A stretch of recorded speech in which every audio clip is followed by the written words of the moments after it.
E aí então, minha gente, nós vamos agora para o nosso quarto bloco. Lembra-se da questão que deixamos no final do terceiro? Qual a consequência da inaptidão? O que acontece ao se reconhecer que o servidor não está apto para exercer o cargo? O que é que vai acontecer com ele? Vamos ver aí? Consequência da inaptidão. Se no curso do estágio probatório for apurada em processo regular a inaptidão do funcionário, será ele exonerado. A lei não fala em exoneração de ofício aqui, mas isso é exoneração de ofício lá adiante, a lei o dirá, não é? Se ele não for considerado apto, ele será exonerado, não demitido, exonerado. Aqui ele não cometeu nenhuma infração, simplesmente ele não foi considerado apto. Agora você deve ter observado que para que assim possa acontecer, para que o servidor seja exonerado por ter sido considerado inapto, ele deve, claro, ter tido respeitado seu direito ao contraditório e ampla defesa num processo regular. O texto fala sobre isso. Voltando, veja, em processo regular, está aí a expressão. Nesse processo, ele vai, claro, olha aí, processo para exoneração por inaptidão, ele vai ter a liberdade, inclusive, de produzir provas, de apresentar documentos. Veja, no curso do processo a que se refere o parágrafo anterior, e desde a sua instauração, será assegurada ao funcionário ampla defesa, que poderá ser exercitada pessoalmente ou por intermédio de procurador habilitado, conferindo-se ainda o prazo de 10 dias para a juntada de documentos e defesa escrita. Então, há sim na lei, apesar de ser uma lei antiga, mas a lei já respeitava o direito sagrado ao contraditório e à ampla defesa na hipótese aqui em questão. O servidor não podia ser descartado como inapto, pura e simplesmente sem ter o direito de manifestar-se. Entendido? Adiante. O término do prazo do estágio probatório, sem exoneração do funcionário, importa em declaração automática de sua estabilidade. Sabemos hoje que isso não é mais assim, mas não se preocupe, não se vai perguntar nesses termos, não é? A gente tem hoje um regime de estabilidade mais exigente, conforme o artigo 41 da Constituição Federal. Também você vai perceber que que na Lei 6123, que nesse diploma normativo que estamos a considerar, nesse diploma legal, ainda se tem aí a previsão de aquisição de estabilidade após 2 anos. É claro que esse preceito não está mais em vigor, não é? Ele colide frontalmente com a Constituição, nenhuma banca colocaria ou exigiria do candidato que, numa prova, considerasse como correta essa afirmação. De modo que todos sabemos que o prazo para aquisição da estabilidade não é mais 2 anos, como está aí no parágrafo 4º, você pode depois observar, lendo os artigos que nós estamos a estudar. É evidente, não é? Não é o caso. Agora, vencidos então esses tópicos tão importantes, nomeação, e aí aproveitamos e falamos sobre posse, exercício, estágio probatório, não é? E aspectos relacionados ao estágio probatório, esclarecendo, inclusive, que a estabilidade é obtida nos termos previstos no artigo 41 na Constituição e não mais após 2 anos, como está aqui. Nós agora vamos retomar o tratamento das formas de provimento, tratando da promoção. A promoção Na Lei 6123 conta com um conceito, diferentemente do que acontece, por exemplo, na Lei Federal. Vou passar aqui, promoção. A gente vai passar rapidamente por alguns preceitos. Vamos lá.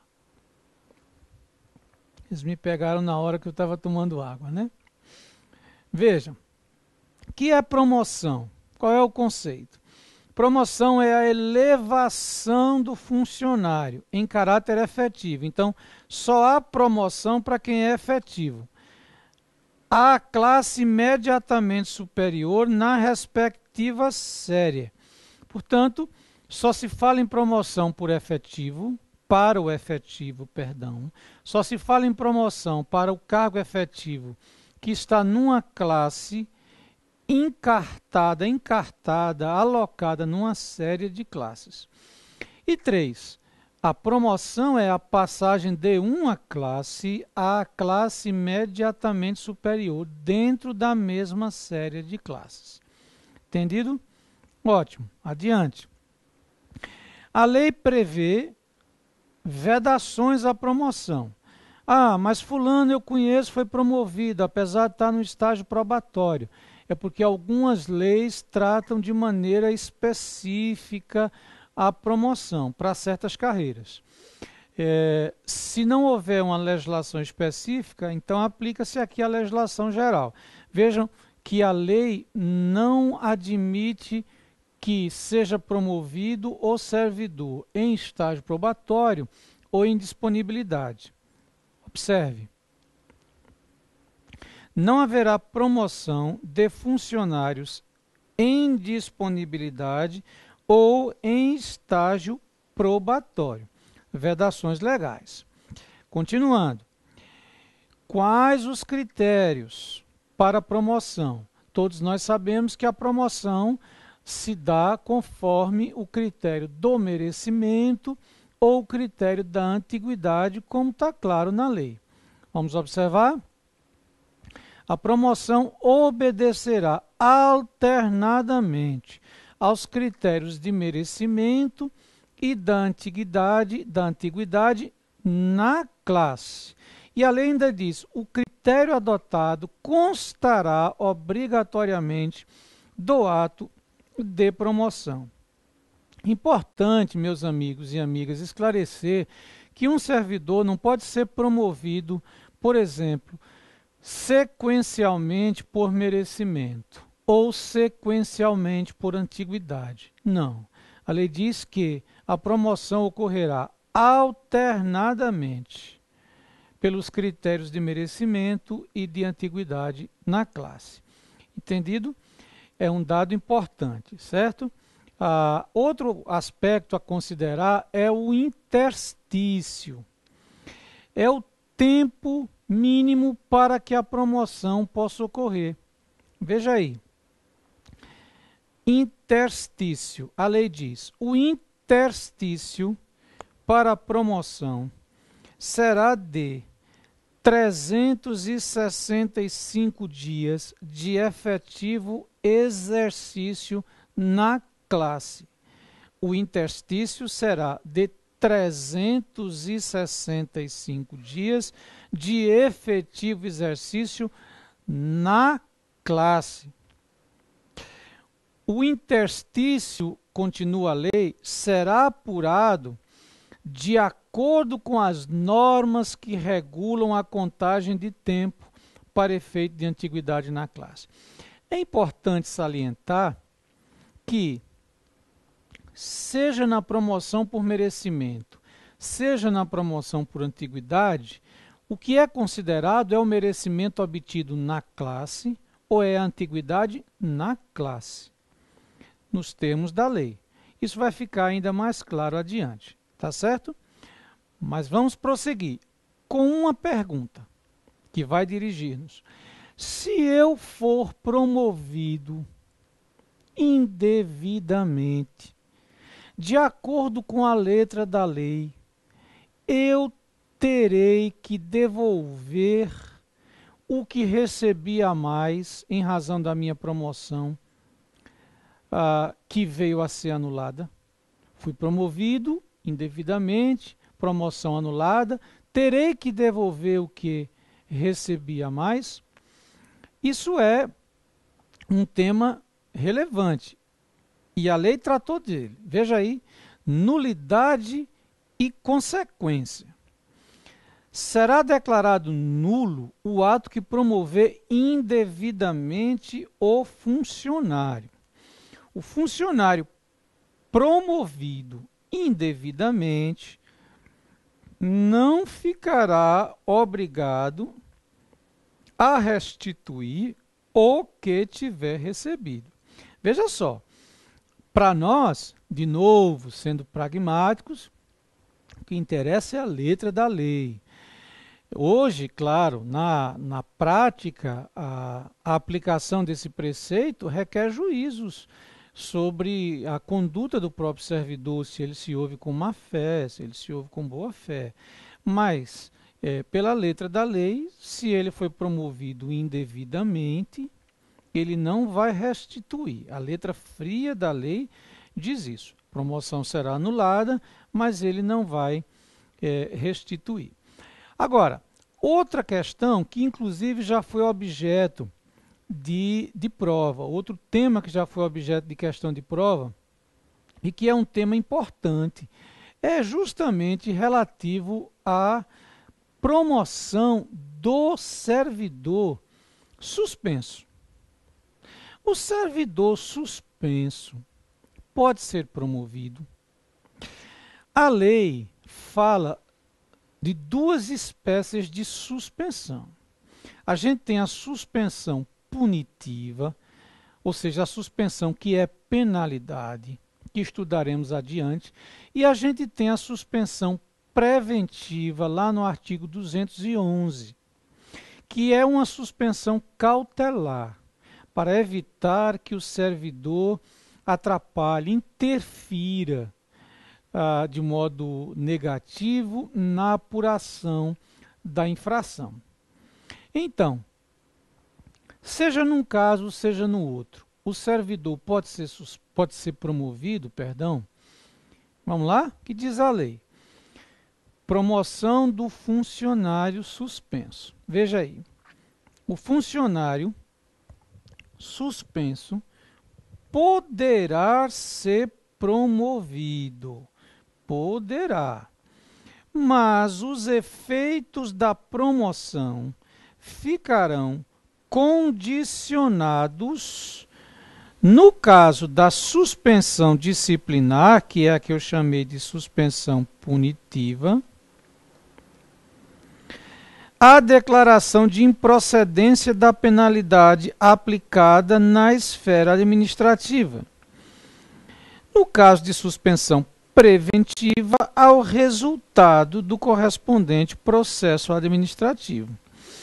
Então, o servidor suspenso pode ser promovido? Pode. Agora, a promoção não é eficaz, ou seja, ela não vai resultar no acréscimo financeiro que ele deseja. Não é?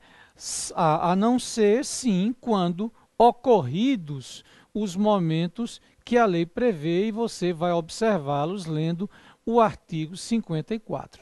Mas, em princípio, que é o que importa, é saber que a suspensão não impede a promoção, apenas implica a não eficácia dos efeitos financeiros.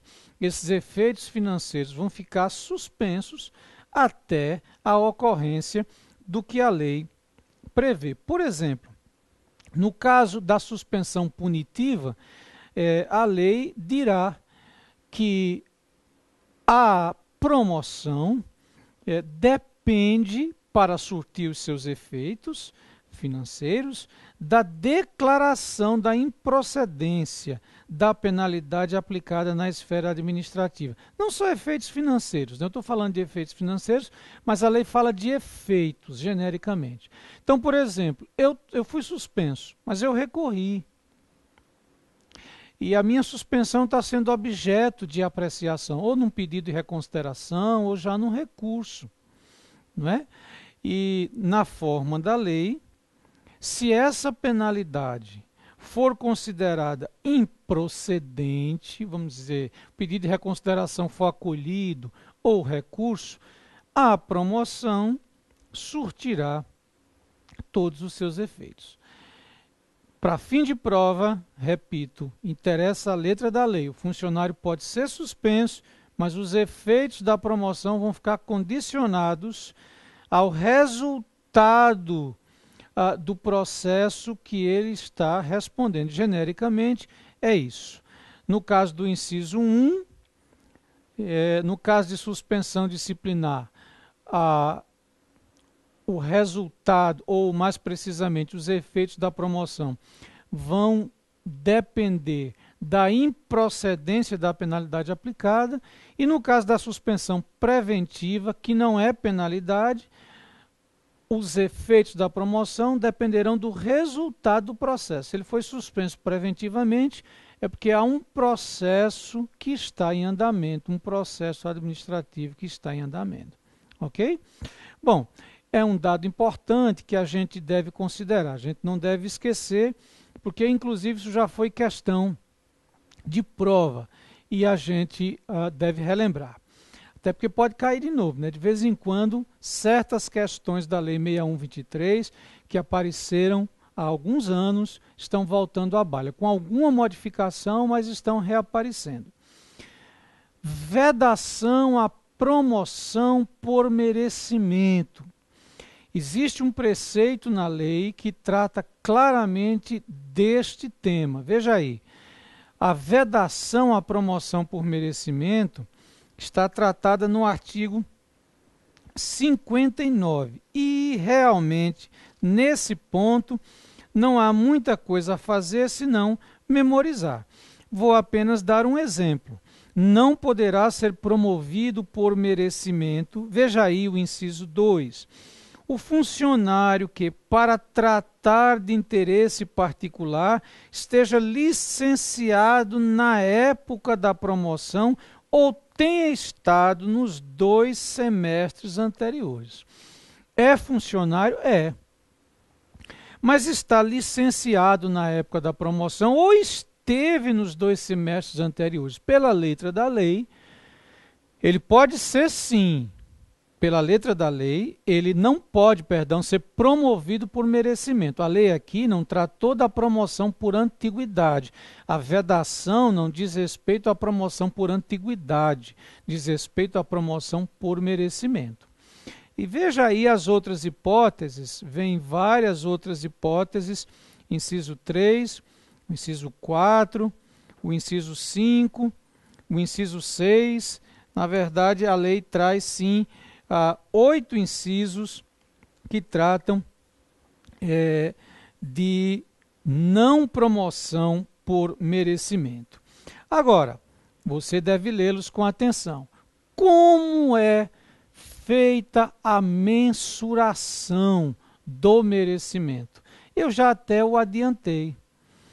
A mensuração do merecimento é feita considerada ou considerado o tempo na classe, ou seja, considerada a presença do servidor, mais precisamente na classe. Não vou falar em tempo para a gente não confundir com a promoção por antiguidade. Ou seja, vamos imaginar que eu seja procurador do Estado PE3, por exemplo.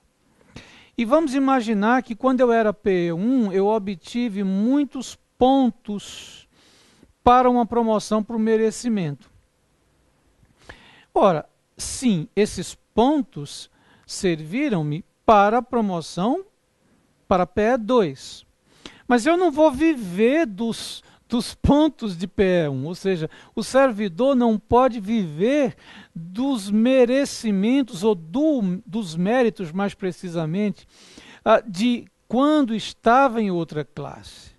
De algum modo, a lógica da lei é estimular a aquisição de méritos sempre continuados, novos, ou seja, em cada classe o servidor vai angariando nova pontuação por realizações meritórias. Essa é a lógica. Vamos ver aí, ó. Mensuração do merecimento. O merecimento é adquirido na classe. Promovido funcionário começará a adquirir merecimento a contar do ingresso na nova classe. É isso aí. O merecimento de antes passou, ficou para trás. Considera-se o merecimento em cada classe. Também quanto à mensuração da antiguidade, veja o que a lei diz. A promoção por antiguidade será atribuída ao funcionário que tiver maior tempo de efetivo exercício na classe.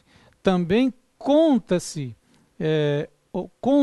o tempo de exercício para a promoção por antiguidade na classe. Do mesmo jeito que se conta, digamos, a pontuação para merecimento na classe, assim se faz em relação ao tempo para a promoção por antiguidade. Certo? Portanto, a noção ou conceito de classe é muito relevante, como nós dissemos ainda no nosso primeiro bloco. Agora, deixemos a promoção, o que não dispensa você de ler todos os preceitos que tratam sobre o assunto, ou que tratam do assunto, mais propriamente dizendo. Apenas destacamos alguns que são bem importantes. Entramos numa outra forma de provimento, que é a reintegração. E na Lei 6123, a reintegração tem um perfil diferente. Ela tem, sim, aspectos diferentes da reintegração, ou da figura chamada reintegração na lei federal. Então não confunda. Debruce a sua atenção, considere a Lei 6123 agora, tá certo? Esqueça-se da lei federal. Bom, veja aí o conceito e os pressupostos que emergem desse artigo 66. Reintegração é o ato pelo qual o funcionário demitido ou exonerado ilegalmente reingressa no serviço com o ressarcimento das vantagens ligadas ao cargo. Perceba então, meu amigo, minha amiga, o seguinte. 1.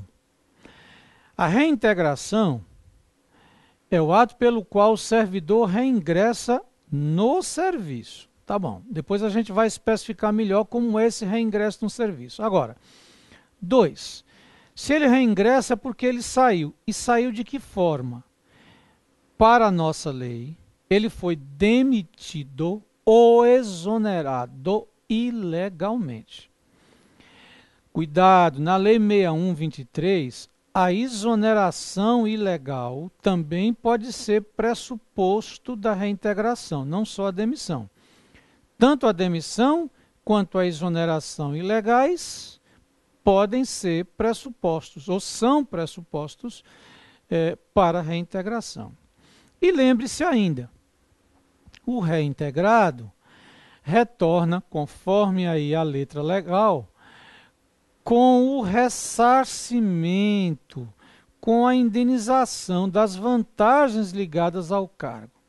Ou seja, o que ele deixou de receber como a lei fala de vantagens, mas é mais do que simplesmente vantagens. O que ele não recebeu em face do tempo em que esteve demitido ilegalmente ou exonerado ilegalmente, ele vai receber. Isso é a letra da lei. Claro, existem aspectos a pontuar nas diversas situações concretas, mas para nós o que interessa é isso. Agora, como a reintegração ocorre? Ela ocorre, ou pode ocorrer, tanto por decisão administrativa, como por decisão judicial. Veja, temos um funcionário, um servidor, que foi demitido ou exonerado ilegalmente. Essa demissão ou essa exoneração ilegais podem ser anuladas, seja por uma decisão judicial, seja por uma decisão administrativa. Veja lá, os meios para a reintegração. Olha, a reintegração decorre de decisão administrativa ou judiciária ou judicial, tanto faz. Agora, a lei diz que o servidor pode provocar essa decisão administrativa. De que modo? A decisão administrativa de reintegração só poderá ser proferida em pedido de reconsideração, recurso ou revisão de processo. Veja que coisa estranha. Aqui a gente considera a letra da lei, como eu disse, para fim de prova, mas na prática não dá para ser assim, porque do jeito que está aqui, é como se a administração, detectando a ilegalidade da demissão, ou detectando a ilegalidade da exoneração, não pudesse de ofício anulá-las. E é claro que pode, no exercício do seu poder de autotutela, previsto em lei, no Estado, na Lei 11.781/2000, como nós sabemos, no artigo 53, 54 da lei, e sim, também 53, acho mais precisamente, e em súmulas do Supremo, como a súmula 346 e a súmula 473. Só que para fim de prova, repito, a gente considera a letra da lei, e a lei diz que a decisão administrativa de reintegração só poderá ser proferida em pedido de reconsideração, recurso ou revisão de processo. Certo? Mas, enfim, consideramos assim a letra da lei, pelas razões que já expusemos, mas sabendo que o preceito é criticável, certo? Na prática, a administração de ofício pode promover a anulação, pode anular a demissão ou anular a exoneração. Continuando, olha aí, onde o servidor vai ser reintegrado? A gente sabe como, por que meios, sabe que ele será ressarcido das vantagens do cargo, mas ele vai voltar para onde? A lei vai dizer que ele volta para o cargo que ele ocupava. Se esse cargo tiver sido extinto, o cargo resultante de sua transformação. Mas a lei diz mais, veja aí, é o onde, a pergunta pelo onde. A reintegração será feita no cargo anteriormente ocupado, se este houver sido transformado no cargo resultante da sua transformação. Aí começa. Se extinto em cargo equivalente, atendidos especialmente a habilitação profissional do funcionário e o vencimento do cargo. A maioria dos estatutos tem as duas primeiras hipóteses. O reintegrado volta para o cargo que ocupava, ou se esse tiver sido transformado, o cargo resultante da transformação. O nosso ainda coloca, ou para cargo equivalente, se o cargo tiver sido extinto. Então, na letra da lei, eu não vou fazer de novo aqui juízo sobre a constitucionalidade do preceito, na letra da lei, volta para o cargo que resultou da transformação, se ele, obviamente, houver sido transformado. Se tiver sido extinto, cargo equivalente, atendidos aí os requisitos de habilitação, ou respeitada a habilitação profissional e o vencimento do cargo, quer dizer, atendidos especialmente, dentre outras coisas, a habilitação profissional do funcionário e o vencimento do cargo. Mas ainda há uma hipótese. E se não puder ocorrer nenhuma dessas situações aí? Veja aí. A lei diz, o servidor será colocado em disponibilidade. Vamos ver o preceito? Não sendo possível a reintegração pela forma prevista neste artigo, não sendo possível a reintegração pela forma prevista neste artigo, o funcionário será posto em disponibilidade no cargo que exercia. Bom, é a quarta possibilidade. Agora, o que acontece? Depois a gente vai esclarecer melhor a disponibilidade, mas só adiantando, na nossa lei, o servidor fica em disponibilidade, fica sem trabalhar. E a nossa lei diz que ele recebe proventos proporcionais ao tempo de serviço. Falo em proventos porque ele é inativo, mas ele não é aposentado. Na Constituição aparece a palavra remuneração, o termo remuneração, mas na nossa lei aparece a expressão proventos. Agora, o que acontece se o servidor é reintegrado com aquele que está no cargo para o qual ele vai voltar? Vamos ver? Rapidinho. Reintegração, aqui a gente tem que corrigir, né? Tá, reintegração, desculpe, tem um T a mais. É reintegração e recondução. Veja aí.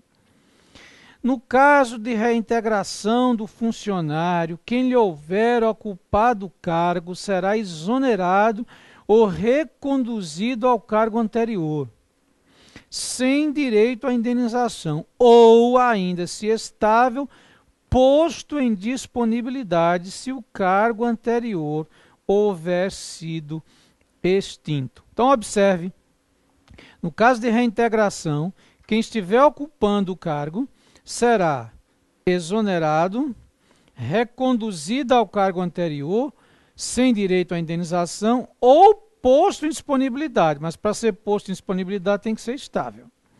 Entendido? Então essa é a situação daquele que está no cargo quando o servidor demitido ou exonerado ilegalmente retorna. É exonerado, reconduzido ao cargo anterior, sem direito à indenização, ou, se estável, posto em disponibilidade. A lei estabelece 3 possibilidades. A nosso juízo, essas possibilidades não estão em ordem, mas, enfim, porque nós fazemos um juízo de proporcionalidade. Mas, para a prova, interessa o que está aqui, certo? E, para finalizarmos reintegração, o servidor reintegrado vai se submeter a uma inspeção médica. Veja aí, reintegração e invalidez. O funcionário reintegrado será submetido à inspeção médica e aposentado se julgado incapaz. É isso aí.